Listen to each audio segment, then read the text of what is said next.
প্রধানমন্ত্রী তৃতীয়বারের জন্য মোদিজি হয়ে বসে আছেন। আপকে বার আর তোমরা এবার হাতে গুনে কটা পাও সেটা দেখো। বিকেও বলছে, সব অ্যাসেসমেন্ট বলছে, সব স্টাডি বলছে, আর যত দিন যাবে তত দল ভেঙে চুরচুর হবে, মানুষ ভেঙে চুরচুর। মানুষ সব ঠিক করে নিয়েছে কাকে ভোট দেবে কাকে ভোট দেবে। কেন ভোট দেবে? একটা দুর্নীতিগ্রস্ত দুর্বৃত্তদের সরকার। বিধানসভায় দাঁড়িয়ে মুখ্যমন্ত্রী শেখ শাহজাহানের পাশে দাঁড়ায়। এটা কখনো ভাবা হয়েছে? বাংলার কোন মুখ্যমন্ত্রী এই ঘটনা ঘটিয়েছেন, করেছেন? না, কখনো করেন। তিনি কখনো কেস্টোর পাশে দাঁড়াবেন? কেস্টোর নাকি অক্সিজেন যায় না, তাতে বাংলার কি আসি যায়? ওর মাথায় অক্সিজেন ঠিক মতন যায় না তো। তিহার জেলে এখন চড়াম চড়াম দরম দরম খুব উপভোগ করতো। উন্নয়ন দাঁড়িয়ে রয়েছে, চড়াম চড়াম দরম দরম, গুড় বাতাসা, নকুলদানা। প্রতিবাদ দুজন করেছিল, একজন আমি, আর একজনের নাম আমি বলবো না। দুজন, এবং সেটা এয়ারে প্রতিবাদ করেছিলাম। আমি যে প্রতিবাদ আমি ভুলে গেছিলাম, আমি যে প্রতিবাদ করেছিলাম সেদিনকে ডক্টর উপেন বিশ্বাস তিনি বলেছেন, কারণ তার নাকি নোট নেওয়া স্বভাব। তিনি আমাদের সেই সময় মন্ত্রী ছিলেন। মানে কোর কমিটির মিটিং আমি বলেছিলাম 2014 সালের 2রা জানুয়ারি, সারদা প্রসঙ্গে যেগুলো ঠিক হচ্ছে না, দলের চিন্তা করা উচিত। কাকে বলবেন, কে শুনবে? কাকস্য পরিবেদনা। এবং আমি এই কথা সব সময় আমি বলে আসতাম মিটিং এ, কর্মী মিটিং এ, ইদানিং কালে তো আমি প্রকাশ্যেই বলছিলাম। তো সুতরাং কথা হলো যে প্রতিবাদী চরিত্র, সব জিনিস তো সহ্য করা যায় না। অসৎ সঙ্গে কতদিন থাকা যায়? থাকবো কেন? থাকবো কেন অসৎ সঙ্গে? এখানকার মানুষ জানে যে আমি বিদ্যাসাগরে এমএলএ ছিলাম, বড়বাজারে এমএলএ ছিলাম, স্বর্ণখনি কাউন্সিলর ছিলাম 10 বছর। তার উপরে তদানীন্তন এমএলএ এমপিদের আমার চোখ দিয়ে তারা দেখতো, বা তাদের কাজ আমি করতাম। কিন্তু কখনো কোন ছাত্র পরিষদের সভাপতিও ছিলাম, কখনোই যে অর্থনৈতিক ব্যাপারটা পাই এদের সঙ্গে থাকতে থাকতে আমার মনে হচ্ছিল মানুষ বোধহয় আমাকেও সেটা ভাবছে।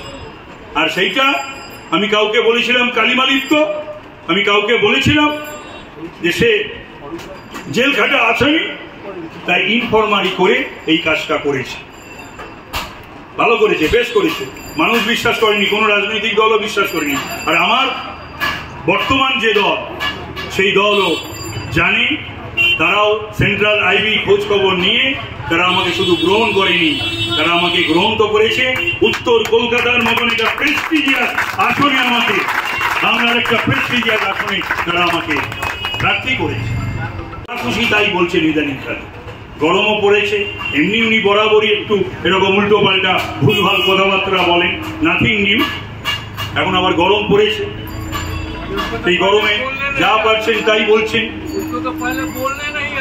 हाँ, वो तो सही बात आप बोले हैं, लेकिन अभी सुन लो एक কথা, आप सुन लीजिए।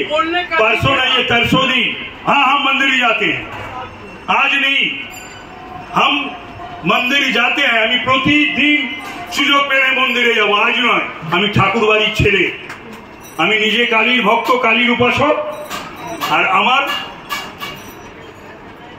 গৃহদেবতা দেবী হচ্ছেন, কুলদেবী হচ্ছেন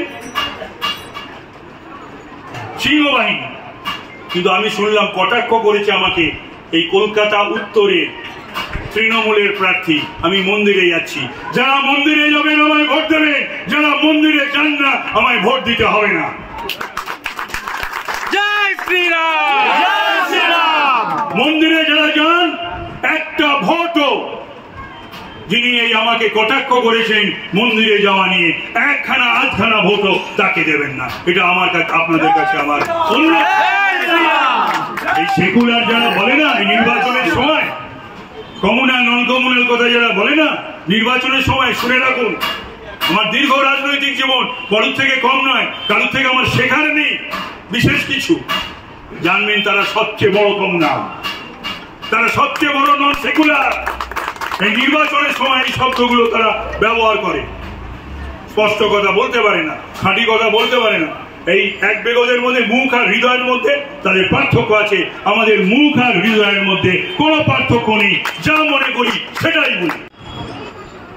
যাই হোক, ভালো থাকবেন আপনারা।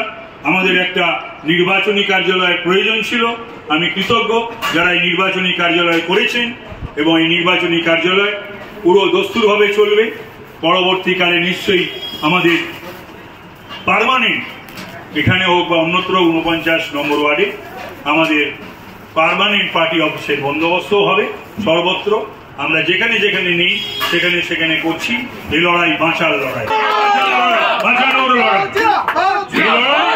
দুর্বৃত্তদের বিরুদ্ধে আমাদের লড়াই, এই লড়াই দুর্নীতিগ্রস্তদের বিরুদ্ধে আমাদের লড়াই। আর একটা কথা বলি আমি আমার বক্তব্য শেষ করি, সেটা হলো আপনারা একজন সাধু সেজে ঘুরে বেড়াচ্ছে।